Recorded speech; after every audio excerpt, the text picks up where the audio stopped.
James Thomas Morning Blend. Again, we're here to do movie reviews. It is Friday, and we just saw a movie called Don't Worry, Darling. Very interesting movie. First of all, let me introduce my guests, Tony and Janelle. As usual, thank you so much for joining us on the show. We're going to talk about this movie, Don't Worry, Darling, directed by Olivia Wilde. I was surprised about that. Starring Florence Pugh, Harry Styles, of course, Olivia Wilde, Kiki Lane, and Chris Pine. And we've always started with Janelle. We're going to give Tony a shot this time. Tony, you get started with this. Let's talk about the movie.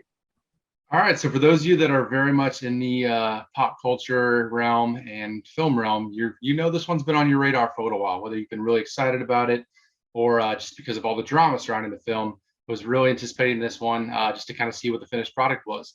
I got to say, I was not impressed. I did enjoy it. Don't get me wrong. It is a good film, and it's far from bad. However, there's so many elements to this that are all over the place. I really did appreciate the whole female empowerment fight. However, when it got to a certain point where it could have taken it a little further, it kind of backtracked a little bit, as well as the eternal struggle that I cannot relate to, but for the housewives in that time period, battling with, fulfilling your duties, as you'd say, for your husband, cooking, cleaning, all that, or for, yearning for something more, and the internal struggle with that. But I gotta say, I was left wanting something more, but I will listen to Janelle here first. Janelle, you're up. I had no idea what the movie was about going into it. I knew there was some drama surrounding it. I don't even know what that has to do with it. I was pleasantly surprised by it. I guess because I had no expectations, I didn't know what to expect. I thought it was I don't want to call it unique, because I definitely think it plays off of a lot of former movies. I was explaining to James that it had The Island vibes with Ewan McGregor and Scarlett Johansson, Rosemary's Baby, The Stepford Wives kind of thing, kind of all jumbled into one thing. I've heard a lot of criticism about Harry Styles' acting. I think maybe I'm not smart enough, but I think people are missing the point of why his acting seems like acting. I don't want to give it away in the movie, but it plays a big part into why he seems to be acting.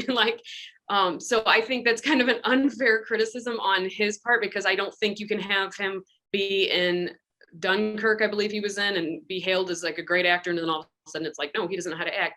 I think there's a purpose for the reason it looks like he can't act, and I don't want to spoil for why, but so it was okay. Like I said, I had no expectations, so I was entertained. I guess I'll be the guy who's going to talk about the movie in a good way. So and you talk about The Island, and again, you said Stepford Wives. I say Stepford Wives meets Nightmare on Elm Street is the way that I saw it. But I thoroughly enjoyed it. I mean, it started off the way it did. It was goody two shoes. Some ain't right here. Some is not right. Then all of a sudden, we started seeing little things here and there and started introducing this and that. Again, I don't want to spoil it for our audience either. But the 1950s, I'm sorry, guys. Yes, I'm the old fart in the group. But I remember the 33 records, and that console was in my house. The record console was definitely in our parents' house. So I was like, wow, okay.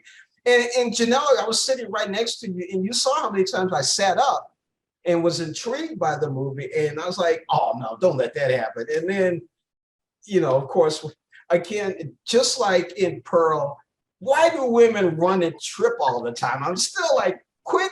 You should be like FloJo. Just take off sprinting around. Not that we're spoiling anything. No, we're not. But yeah, anyway, I agree with you. It gives you a very uneasy feeling about the first hour. Yeah. So I'm going to be the first one to say it. You guys are going to be the lower end, but I'm going to be on the higher end.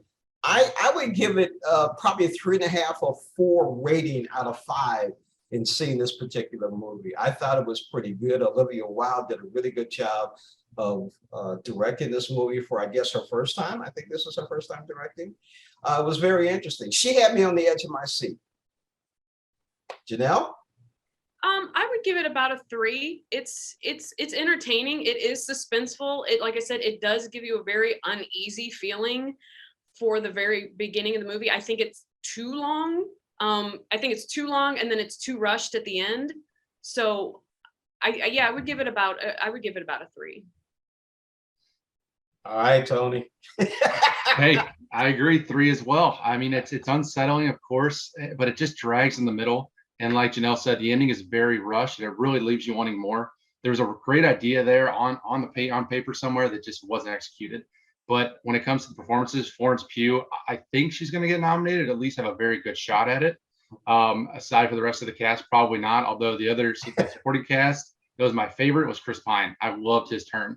But other than that, it's for Olivia Wilde. It's her second feature. She did Booksmart a couple years ago.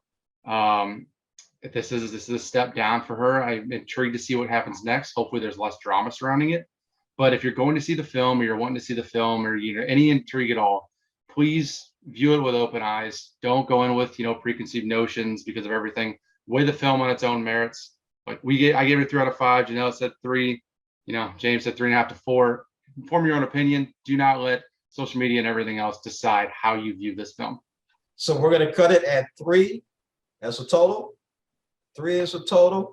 Again, no more spoiler alerts except for one. Janelle was telling me who it was, but I was like, who is that? But there is a burlesque queen in this, but we won't say who it is, but you got to see this. James Thomas, Morning Blend. Thank you, Tony. Thank you, Janelle. We talked about Don't Worry, Darling, directed by Olivia Wilde. Thank you. We'll see you next week.